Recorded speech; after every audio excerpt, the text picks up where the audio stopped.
GoPro Hero 9 gave us some massive improvements and some really nice features. So it came with 5.3K resolution at 30 FPS. We have also a bigger body and a bigger screen, and also a front-facing screen, which helps us, see ourselves when we are vlogging or making videos. Stabilization got improved, and we saw features like horizon leveling and a more customizable screen. The screen. Well, yeah, the screen. So recent leaks of GoPro Hero 10, better or worse, let's talk. So according to the pictures which has been released here, we can see that the GoPro Hero 10 looks just like the GoPro Hero 9, except for the blue touch on the GoPro's logo and the text saying 10 black on the side. It also looks like the same mods from the Hero 9 can be used with the GoPro Hero 10, according to the packaging and the image we see down here saying mod ready. And the mods looks just like the Hero 9 mods. And according to the pictures, the body also seems and it looks like it's gonna be exactly the same as Hero 9. Now, if this is the case, that will be a first. GoPro releasing a new action camera which can use mods from the previous generation. This will be really useful for those having the Hero 9 mods already, like the Max Lens, Media Mod, Display Mode, and so on. Even though the new GoPro Hero 10 will look pretty much the same as the last year's GoPro Hero 9, it will also see a more powerful Gp2 processor of GoPro's own design for an improved overall performance. I honestly hope this is valid leaks and that there will be some actual changes in the performance of the GoPro Hero 10. The typical issues we've seen over the years is camera record freeze, camera not shutting off properly, battery compartment door not tight enough, so even with the door closed, the battery seems to somewhat, fall out or not being intact, and turn off the GoPro, or the GoPro won't turn on and you will have to open the battery compartment door and reinstall the battery. Screen lag and screen being non-responsive or hard to use for changing settings on the touchscreen. The front screen is extremely laggy when recording, and these are just a few things that DJI, to mention someone else, DJI nailed when they released their Osmo Action years ago. So hopefully we can see some changes to that and actually get a 100% fully functional working GoPro Hero 10 on release. And according to the leaks, the new Gp2 processor will provide a major boost in performance and support up to 5.3K at 60 FPS and 4K at 120 FPS, which is going to be good for slow motion videos at a high resolution. That's an improvement from the previous 5K 30 and 4K 60 on the last year's GoPro Hero 9. The Hero 10 Black can also record at 2.7K at a whopping 240 FPS, a setting you will most definitely use. And as we know from the Hero 8 and 9, the most used setting for slow motion and best overall image quality has been 2.7K at different resolutions, or different FPS I mean.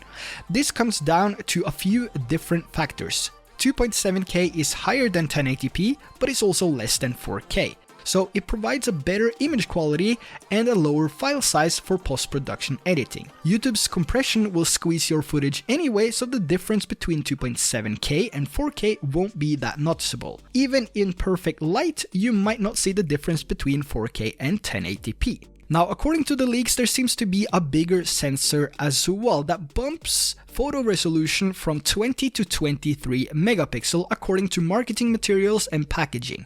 This might not be the bigger sensor we want though. It could simply be GoPro squeezing in more pixels to the same sensor, so we will just have to wait and see. But it's definitely time for GoPro to step it up and add a bigger sensor. Now, when it comes to stabilization, the stabilization will also see an improvement. How big of a difference it will be from GoPro Hero 9 is gonna be really hard to tell. And will there actually be any difference? GoPro is well known for their crazy good stabilization Hypersmooth 3.0. This seems to be updated to Hypersmooth 4.0 and Time Warp 3.0 for time-lapse videos. But the Hero 9 stabilization with boost and horizon leveling, I'm not sure how they will improve on that, but if there's someone that can improve it, it's GoPro, so I'm really looking forward to see the difference between the Hero 9 and the Hero 10 once we see the next gen of action cameras in the store. Now, most of the basic features from the Hero 9 will also be carried on to the Hero 10, like webcam mode, live stream, 8x slow motion, waterproof body down to 33 feet or 10 meters, voice control, touchscreen, and so on. And the packaging seems to be the same with basic accessories and a hard case. The case is quite a nice touch if you ask me, so you won't need to go out and buy a case for your GoPro once you get it, like we used to do back in the days.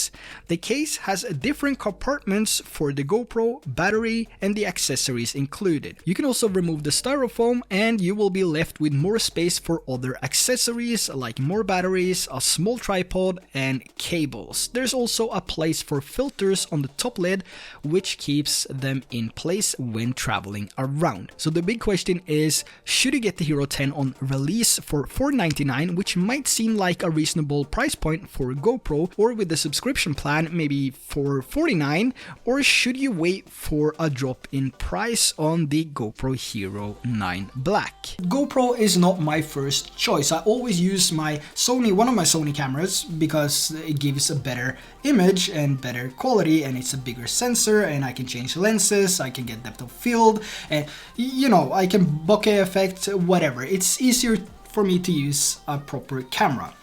But lately I was building a small house or a big garage, and I filmed everything every single day for a month. And if you want to check it out, the video's down there in the description.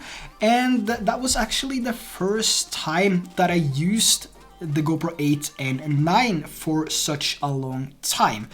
And that actually changed my opinion about the GoPro.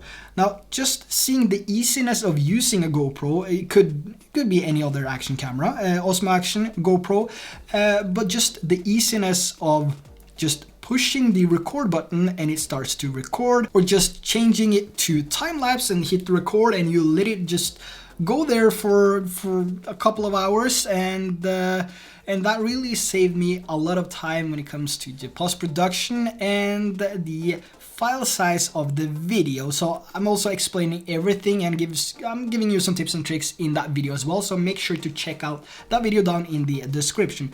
But like I said, it definitely changed my opinion and my look on the GoPro Hero 8 and 9, or the GoPro action cameras in general, and I can see myself using these a lot more in the future. Usually I get a GoPro and I just make some videos of it and I just put it on the shelf and it starts to dust. Now this has actually been used quite a lot now, so I have my first ever scratch in the screen here.